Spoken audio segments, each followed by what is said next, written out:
The Happy Family, a fairy tale by Hans Christian Andersen, presented by Storytime Classics, illustration by Blue Star Creations at bluestarcreations.art. Really, the largest green leaf in this country is a dock leaf. If one holds it before one, it is like a whole apron, and if one holds it over one's head in rainy weather, it is almost as good as an umbrella, for it is so immensely large. The burdock never grows alone, but where there grows one, there always grows several. It is a great delight, and all this delightfulness is snails' food.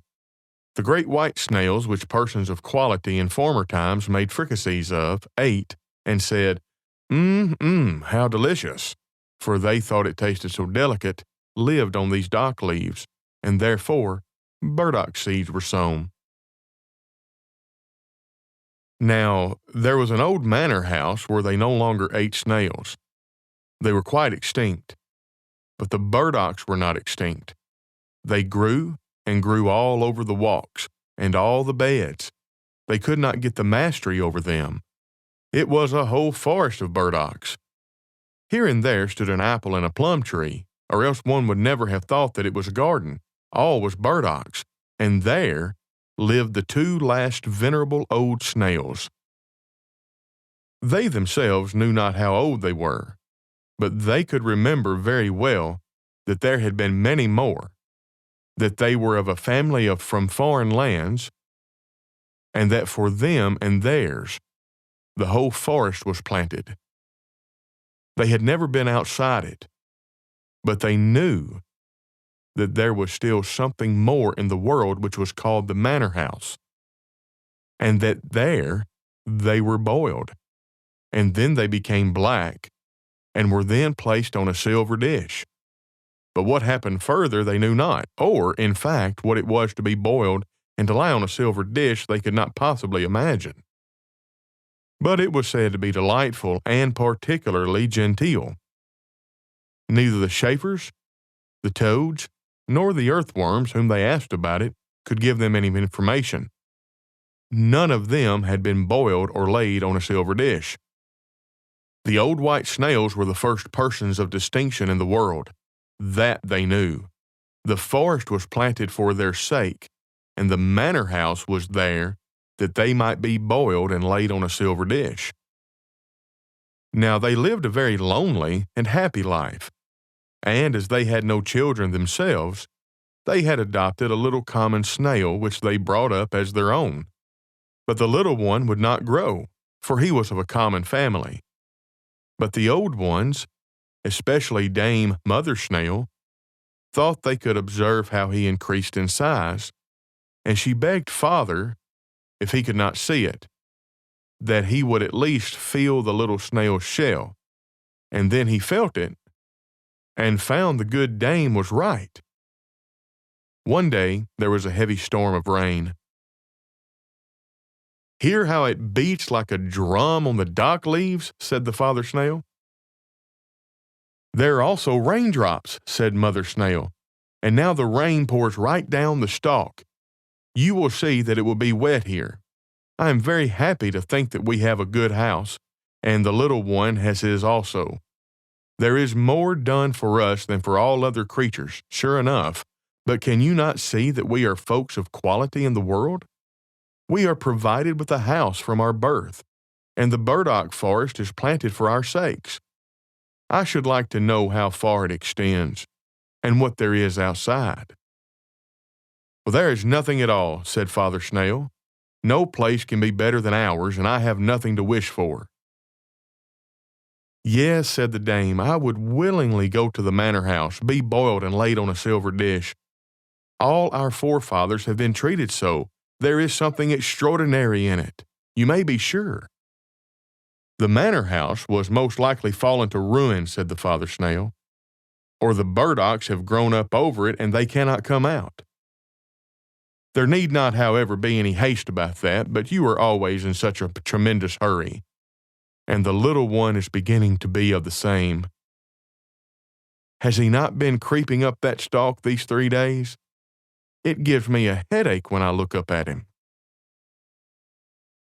"You must not scold him," said Mother. "He creeps so carefully. He will afford us much pleasure. And we have nothing but him to live for." "But have you not thought of it?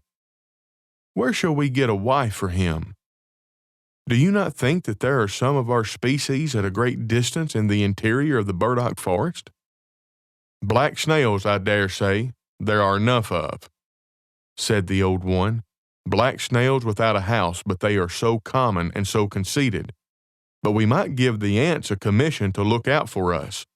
They run to and fro as if they had something to do, and they certainly know of a wife for our little snail." "I know one sure enough, the most charming one," said one of the ants, "but I am afraid we shall hardly succeed, for she is a queen." "Well, that is nothing," said the old folks. "Has she a house?" "Oh, she has a palace," said the ant. "The finest ant's palace with 700 passages." "I thank you," said Mother Snail. "Our son shall not go into an anthill. If you know nothing better than that, we shall give the commission to the white gnats. They fly far and wide, in rain and sunshine. They know the whole forest here, both within and without." "Well, we have a wife for him," said the gnats. "At 100 human paces from here, there sits a little snail in her house on a gooseberry bush. She is quite lonely and old enough to be married. It is only 100 human paces." "Well, then let her come to him," said the old ones. "He has a whole forest of burdocks, and she has only a bush." And so they went and fetched the little Miss Snail. It was a whole week before she arrived, but therein was just the very best of it, for one could thus see that she was of the same species. And then the marriage was celebrated. 6 earthworms shone as well as they could. In other respects, the whole went off very quietly, for the old folks could not bear noise and merriment. But old Dame Snail made a brilliant speech. Father Snail could not speak, he was too much affected.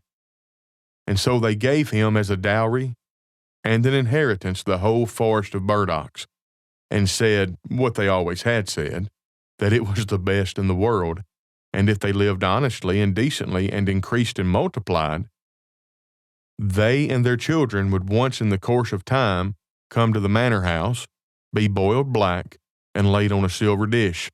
After this speech was made, the old ones crept into their shells and never came out. They slept. The young couple governed in the forest and had a numerous progeny, but they were never boiled and never came on silver dishes. So from this they concluded that the manor house had fallen to ruins, and that all the men in the world were extinct, and as no one contradicted them, so of course it was so. And the rain beat on the dock leaves to make drum music for their sake, and the sun shone in order to give the burdock forest a color for their sakes. And they were very happy, and the whole family was happy, for they indeed were so. The end. We hope you've enjoyed this presentation of Storytime Classics. We hope that you will subscribe, hit the notification bell, and continue listening to the stories that we put out each week. And if you like the artwork that Courtney does, be sure and reach out to her for a commission of your very own. She also sells stickers. And we thank you very much, and we hope to have you tune in again next week.